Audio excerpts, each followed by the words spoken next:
UP Bhajpa में सियासी संघर्ष के बाद अब लगता है कि राजस्थान में वसुंधरा राजे भी भजन लाल शर्मा का तख्त हिलाना चाहती हैं। जरा याद करिए विधानसभा 2023 के परिणाम आने के बाद जब राजस्थान विधायक दल की बैठक में राजनाथ सिंह एक पर्ची निकालकर वसुंधरा राजे को देते हैं तो राजे उस पर्ची को देखकर चौंक जाती है। उस पर्ची में भजन लाल शर्मा का नाम लिखा था और भजन लाल शर्मा को राजस्थान के मुख्यमंत्री पद की कुर्सी मिल भी जाती है। तो क्या अपना वजूद, अपना भविष्य मानकर उस पर्ची को अपने माथे लगाकर वसुंधरा राजे बैठ जाएंगी? क्या आपको ये लगा सियासी तौर पर भजन लाल शर्मा के मुख्यमंत्री बनने के बाद वसुंधरा राजे को भवन में जरूर चली गई, लेकिन मौके का इंतजार करती रही। लोकसभा चुनाव में भी वो प्रचार में नहीं आई, सिवाय अपने बेटे दुष्यंत के लिए झालावाड़ में प्रचार की और पूरे राजस्थान में किसी कार्यक्रम में शिरकत नहीं की। लेकिन उत्तर प्रदेश के सियासत में जिस ढंग से अमित शाह और नरेंद्र मोदी ने केशव प्रसाद मौर्य को खड़ा कर योगी आदित्यनाथ के खिलाफ मोर्चा खुलवाया, उस मोर्चे का योगी आदित्यनाथ ने मोए मोए कर दिया। बैकफुट पर चले गए तीनों नेता अमित शाह, नरेंद्र मोदी और केशव प्रसाद मौर्य।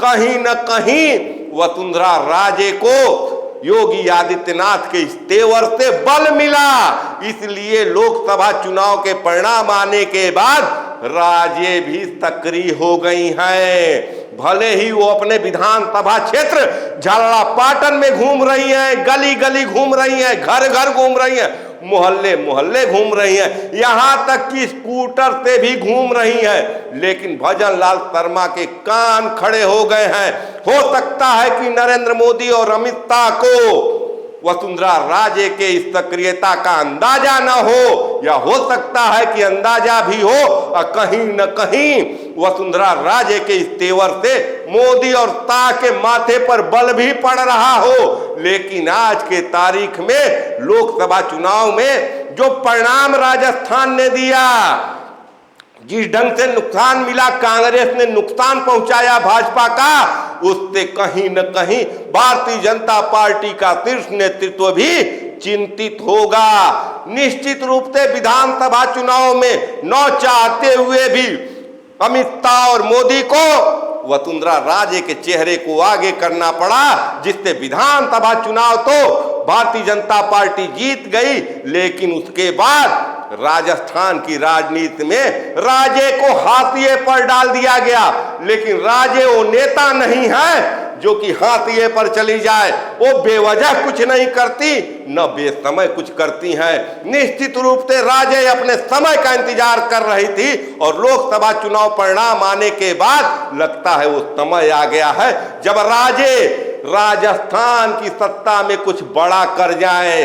जिस ढंग से भारतीय जनता पार्टी के शीर्ष नेतृत्व ने अपने बड़े बड़े नेताओं को ठिकाने लगाया, उसी क्रम में शिवराज सिंह चौहान भी ठिकाने लगाए गए, वसुंधरा राजे भी लगाएंगी, रमन सिंह भी लगाए गए। और जब उसी ढंग की एक क्रिया उत्तर प्रदेश के मुख्यमंत्री योगी आदित्यनाथ के खिलाफ करने की कोशिश की गई तो योगी आदित्यनाथ ने डटकर जवाब दे दिया, और योगी आदित्यनाथ के जवाब देने से कहीं न कहीं राजे का मनोबल भी बढ़ रहा है। इससे भजन लाल शर्मा भी चिंतित होंगे, इसीलिए 7 जुलाई को मुख्यमंत्री राजस्थान राजे के आवास पर जाकर उनसे 1 घंटा मुलाकात करते हैं। इस मुलाकात के बड़े ही अर्थ हैं। निश्चित रूप से मोदी और अमित शाह को अच्छा नहीं लगा होगा कि उनका प्यादा भजन लाल शर्मा घुटने टेक दे राजे के सामने, लेकिन राजस्थान में सरकार राजे की मर्जी से ही चलेगी, क्योंकि बड़े बड़े नेता भजन लाल शर्मा को, जो उनके कैबिनेट में मंत्री हैं, अपना नेता नहीं मान सकते, क्योंकि भजन लाल शर्मा का कद उतना बड़ा नहीं है जितना बड़ा कद राजस्थान की राजनीति में वसुंधरा राजे का है। तो क्या राजे जो सक्रियता दिखा रही है उससे राजस्थान के सियासी क्षेत्र में भूकंप मचाएगा, इस बात की चर्चा हो रही है।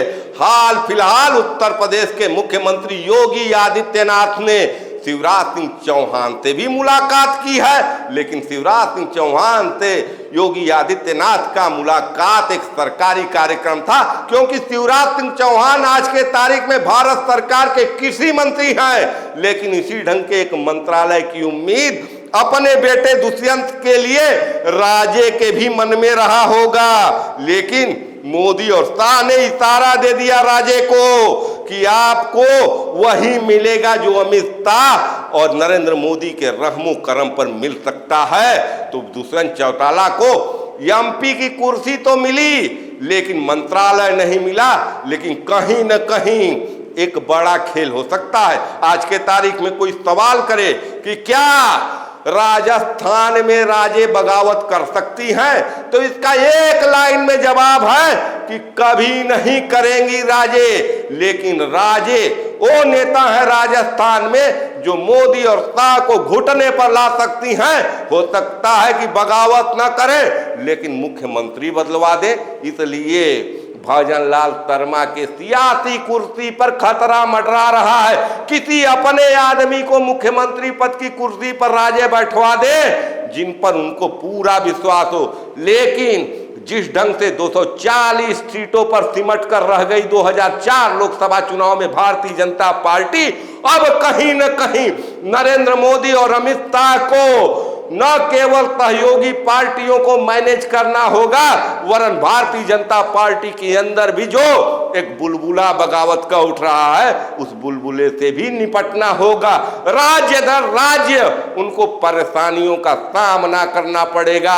जिस ढंग के हालात उत्तर प्रदेश में है, उसी ढंग के हालात राजस्थान में भी है, क्योंकि राजस्थान में भी भारतीय जनता पार्टी को बड़ा नुकसान पहुंचा है। और कहीं न कहीं राजे की निष्क्रियता भी इस बड़े नुकसान का कारण रही होगी। भले ही अमित शाह और नरेंद्र मोदी इस बात को स्वीकार न करें, लेकिन राजे के घर बैठने का परिणाम 2024 लोकसभा चुनाव में दिख गया है। तो क्या राजे भी बवंडर लाएंगी? क्या और ऐसे राज्य हैं जहां भारतीय जनता पार्टी को, एनडीए को संघर्षों का सामना करना पड़ेगा? क्या इस ढंग के हालात 3 राज्य जहां विधानसभा चुनाव होने हैं, हरियाणा, छत्तीसगढ़ और महाराष्ट्र में भी देखने को मिलेगा? आप अपने राय विचार इस बारे में जो भी सोचते हैं कमेंट कर बताएं। देखते रहिए खबरों के खिलाड़ी। मैं आपका पंकज कुमार। धन्यवाद। जय हिंद, जय भारत।